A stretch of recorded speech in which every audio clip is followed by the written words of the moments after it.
Ons gaan nou voort met die bespreking van die Efesiërsbrief en ons kyk na die gebruik van die Ou Testament in die Nuwe Testament. En die eerste aanhaling wat ek kan opspoor is in Efesiërs 4 vers 7 en 8.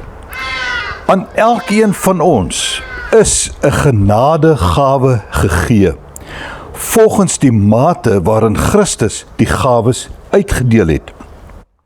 En daarom sê die skrif, en nou is dit 'n aanhaling uit Psalm 68 vers 19.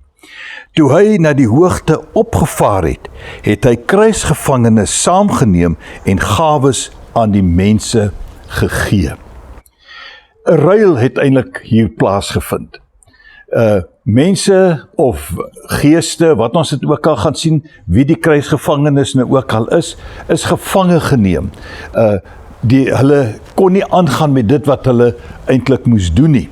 Maar die geskenke het gekom en dit is aan die mense gegee.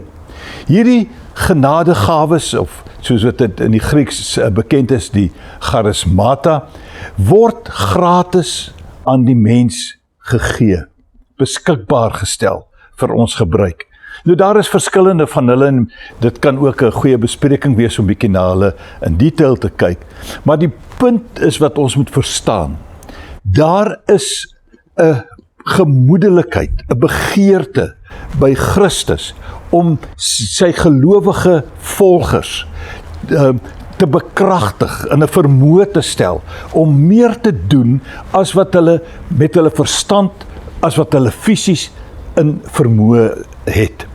Deur geestelike gawes, genadegawes, gawes wat jy nie voor kan werk nie, gawes wat jy nie voor 'n kursus kan kry nadat jy 'n kursus of 'n gawe wat jy kan kry nadat jy 'n kursus voltooi het ensovoorts nie.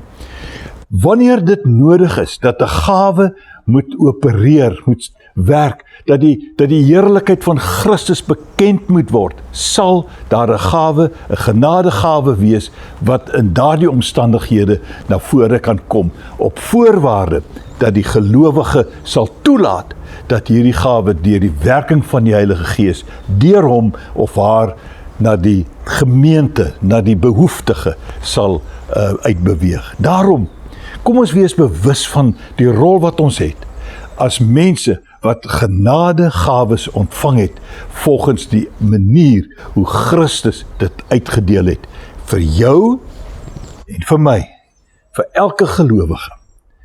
Kom ons loop mooi.